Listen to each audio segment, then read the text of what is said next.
So there are two types of people. People who watch TV and people who watch TV. Now, to me, TV and movies are incredible, refined art forms with so much to offer.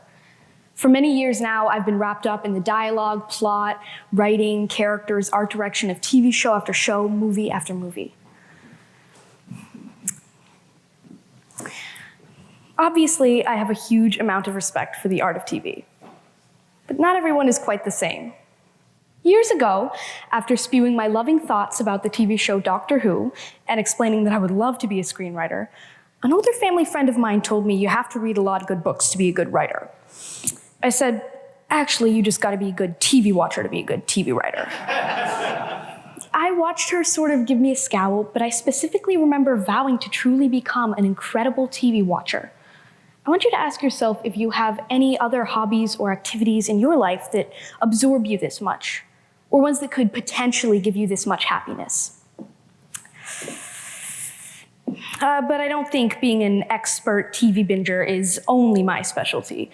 Considering the global average of screen time is around 7 hours a day, I'm not on my own.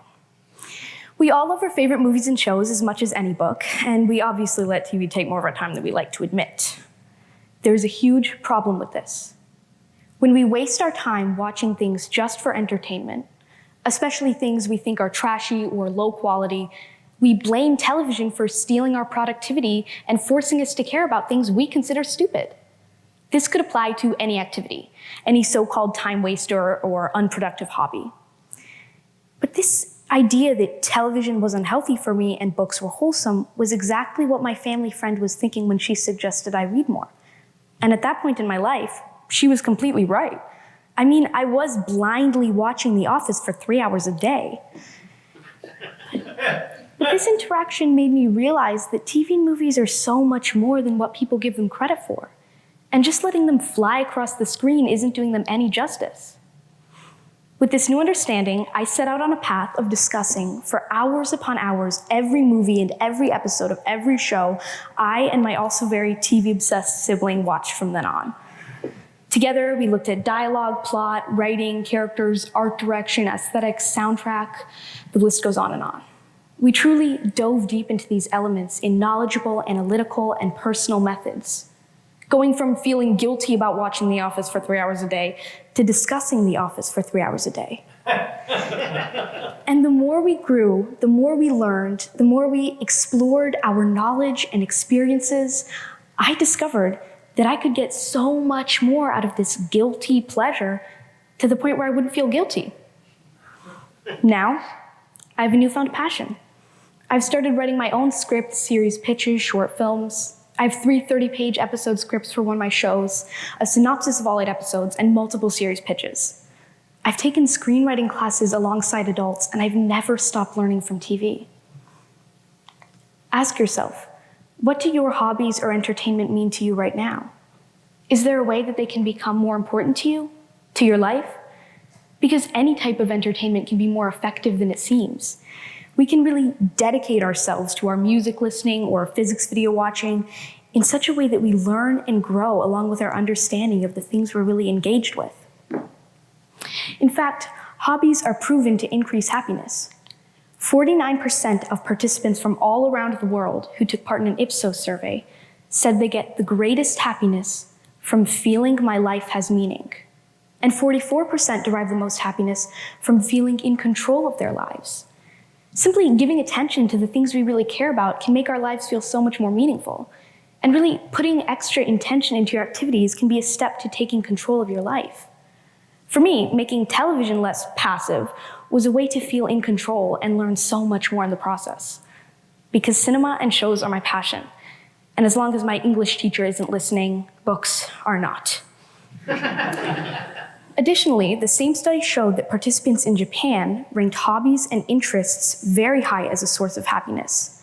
And a separate study demonstrated that people were 34% less stressed and 18% less sad while practicing hobbies. A lot of times we avoid activities because we believe that they cause stress. But according to the Mayo Clinic, hobbies can actually reduce stress, meaning that pursuing your passions can lead to long-term positive health effects. I think these relaxing benefits of hobbies are especially apparent when we understand that things don't have to be perfect. There are different routes to take and ways of looking at this. But if your focus isn't career, or at least isn't about immediately turning a passion into a career, then focus on the fun. There is no way that my scripts are perfect, and yes, sometimes they do cause me stress, but I know that the overall effect is relaxing and indulging and reminds me of my worth, no matter how messy they are. I want to discuss someone else, a friend of mine. Let's just call him Peter. Peter goes to high school with me, and he too has a love for a type of entertainment that's generally frowned upon. I'm not a video gamer, but Peter has gamed all his life. He felt ashamed of the time he spent on this hobby, but he also found a way to take it to the next level. He used his already formed skills by sending his art to a gaming company and eventually being able to collaborate with professionals and other passionate people. I think this is such a great example of how we can either just experience our passions more deeply or turn them into something career, project, or job-related. All very good things. I also really value career-related passions personally because the two have sort of clashed for my parents. Specifically, my father is an incredibly talented and passionate actor, but is simply run out of drive because of his tiring day job. In fact, 3 out of 10 workers say their job is just a job to get them by. Is this bad? Not necessarily. More people's careers should be related to their passions, but this is surely not right for everyone. But if they don't follow their passions and take them to the next level outside of work, then all these 3 in 10 workers are purely living just to get by. So why don't we learn a lesson from my friend Peter and communicate and collaborate with others around our passions or put extra work into a more personal project? Why don't we make a poster about our favorite time period in history or a Google slideshow presentation about black holes? Film yourself acting out scenes in Shakespeare plays with your bestie and post it on your YouTube channel, or join a rollerblading class downtown. I promise you, it is always worth it. Because maybe you'll get recognized for your talents, or you'll simply just experience that pure joy that comes when we gain a deeper understanding of the things we really cherish. Nonetheless, there is zero shame in not having the time, the energy, or the ability to take your hobbies to the next level.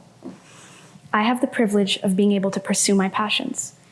But if I wanted to, say, take up skiing as a long-term hobby, I simply wouldn't be able to, because my family just couldn't ever afford it. Some people, possibly my father, just might not be able to really do the things they love. Navigating this world can be so challenging because of race, gender, economics, sexual orientation, mental illnesses, disabilities, and sometimes there's just not enough support. I come from an incredibly amazing, diverse high school, and also a very low-income high school. I see passion in my fellow students and teachers everywhere, and I see lack of drive, direction, and happiness in these very people. Because the first step isn't taking your hobbies to the next level in such an unfair environment, but it's knowing that you deserve to follow them, even if you don't know what they are. There are ways of finding happiness. I can't go skiing, but most of us have got a TV. Your meaningful hobby doesn't always have to be tied to your resources. So, always remember that number 1, you deserve and can gain the happiness you feel from practicing your passions. An example of this happiness was when I watched my personal favorite short film for the first time, I screamed with pure amazement.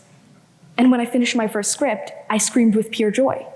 Now, number 2, you deserve a career that relates to your passions.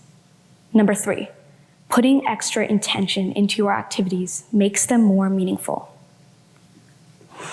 We, as people, and especially as teens, spend so much of our time taking the easiest route to happiness. Youth, you should be encouraging your friends, your parents, your teachers, so that hopefully they'll learn from us and our ability to turn passions into projects. Because whether or not we appreciate TV, so many of us can and should stop hollowing out our hobbies and turn our simple interests into a project that redefines who we are and what we love. Don't just read a book, write one. But in the meantime, read as many as you can, enjoy it as much as possible, think and discuss each one as much as you can, and don't let anyone tell you you're wasting your time with a worthless book. I, on the other hand, will stick with TV. As the screenwriter Dan Harmon puts it, a society's longevity depends on actual people journeying into the unknown and returning with ideas. Get out there and travel into these enticing, unknown worlds surrounding your passions. Thank you.